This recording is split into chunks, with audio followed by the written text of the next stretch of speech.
दीक्षांत सोहळ्याचे प्रमुख पाहुणे डॉक्टर कियोकुनी शिगा यांचा अल्पपरिचय या ठिकाणी आपणास करून देत आहे.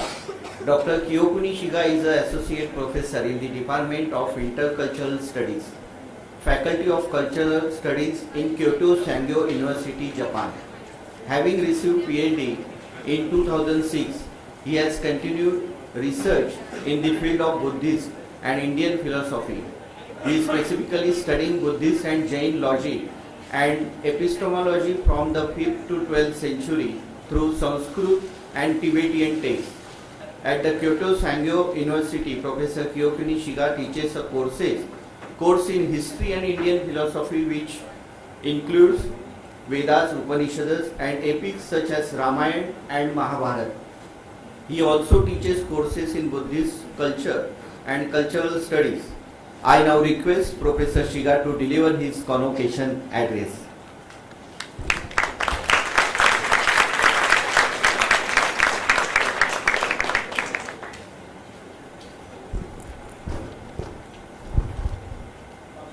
नमस्कार.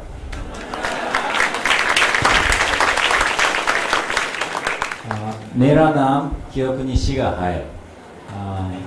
मैं जापान से आया हूँ.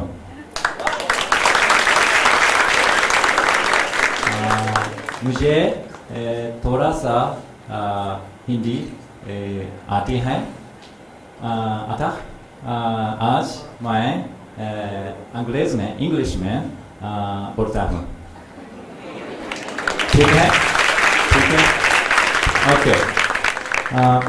First of all, I would like to express my heartiest congratulations to all of you who successfully passed through the postgraduate courses that you took and completed your studies.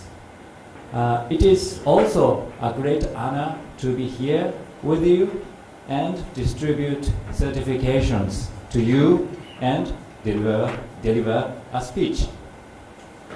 I would also like to express my gratitude to Dr. Vidya and Dr. Sudarkal Agarka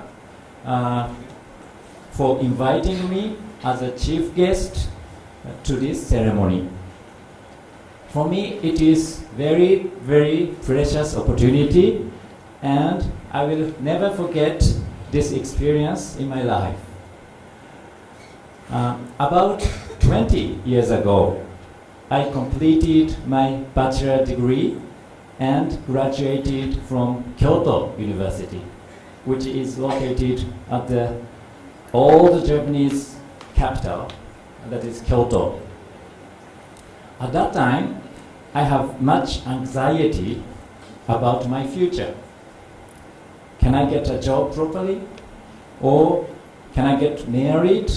And can I have a family?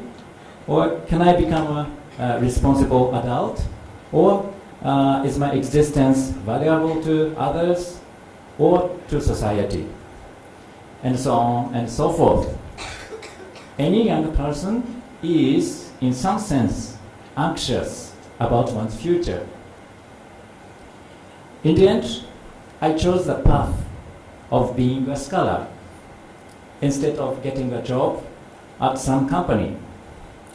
Later, I could get a position at Kyoto Sangyo University, and I continued studying Buddhist philosophy, especially Buddhist logic and epistemology.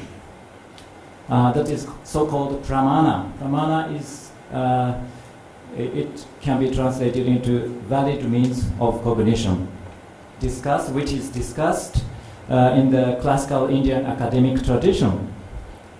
I read mainly Sanskrit texts and also Tibetan translations on Buddhist logic and epistemology, but in addition to Sanskrit and Tibetan languages, I had to learn English, German, and French languages in order to read articles or books related to my researches. I had great difficulties with learning many languages at the same time, especially Sanskrit. Sanskrit language is so difficult. The characters, Devanagari script, are very unique, and grammar, Sanskrit grammar, is also so complicated. Furthermore, Sanskrit texts are sometimes so difficult that I cannot understand that at all. I was about to give up my study many times, but after learning Sanskrit for years, I slowly realized that Sanskrit language is a very beautiful and a logical language. We can call Sanskrit language one of the most excellent and wonderful cultural heritages in India.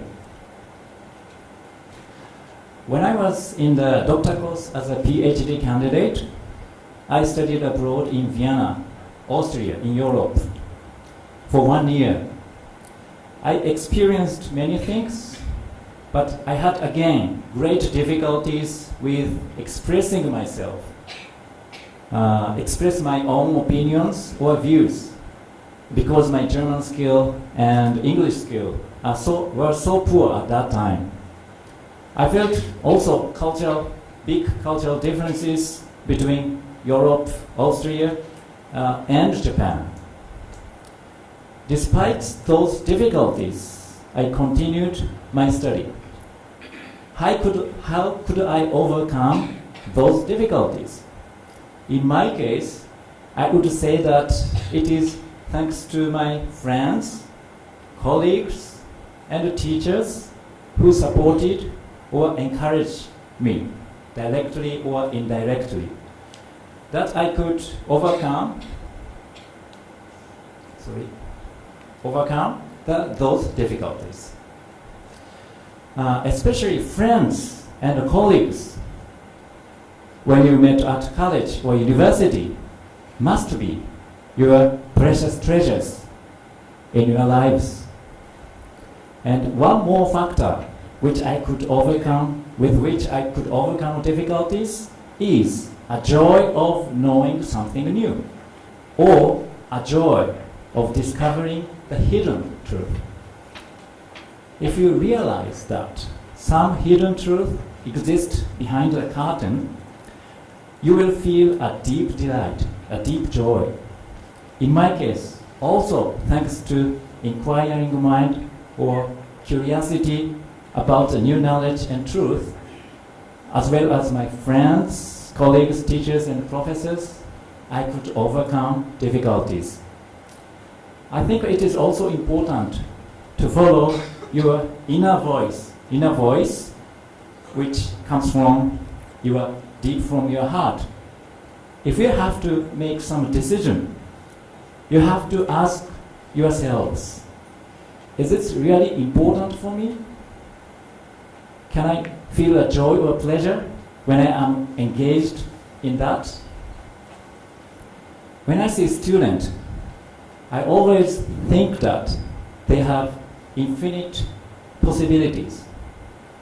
You have potential talents that have not bloomed yet. All of the students in this hall have chances and possibilities. Everything depends on you. You have to consider deeply what you really want to do, or what you want to be in your life.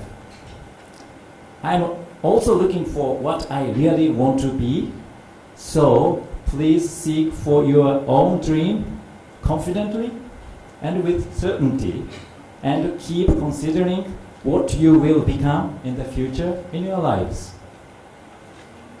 Also, all of the students in this hall have potentials.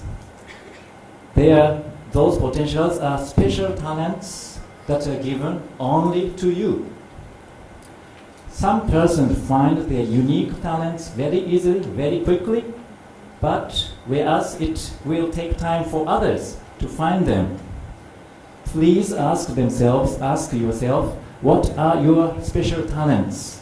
And keep having contact with other persons. You can definitely find your own special talents, abilities, or skills. in Buddhism, we have the teaching of Pratitya Samutpada, which can be translated into English as dependent origination or interdependent co-arising. That means that all the things, including human beings, arise and exist in relation with others. So we, though we are individual human beings, exist in this world in association with other individuals and other things. Please think that how many people helped and supported you up to today, your family members, friends, teachers, and others. You received many favors from others, and you are here owing to them. In Japan, we have the word ongaeshi, which means return the favor to others. To return the favors received from others means to contribute to the society in a wider sense. And if you contribute something back to your families, to your friends, to your colleagues, or to your college, that is Vidya, Prasarak, Mandal, and to the society, that must come back to you in the future. That is, your deeds must be rewarded. Please keep kind and compassionate to others and have the heart of compassion. Compassion in Sanskrit, karuna or maitri, and insight or wisdom, that is in Sanskrit, prajna, are also key concepts of Buddhism. By the way, I was so surprised to know that there is the Teachers' Day in India, which is celebrated on September 5th, after I came here this time. The concept and customs of Teachers' Day are so wonderful, I think. In Japan, there's no Teachers' Day. I feel very envious about that. Of course, teachers who taught you in the classrooms are so-called teachers, but not only they, but all the persons and things around you that supported your study can be called teachers. In that sense, not only your teachers, your friends, your elder or younger colleagues, but also books and their authors that bring influence or inspiration to you could be, in some way, teachers. In this delightful occasion, please convey your sincere gratitude to those who have supported your study, to your families, to your friends, to your teachers, and others. Again, congratulations on your graduations. Thank you very much for your attention. Dhanyavad.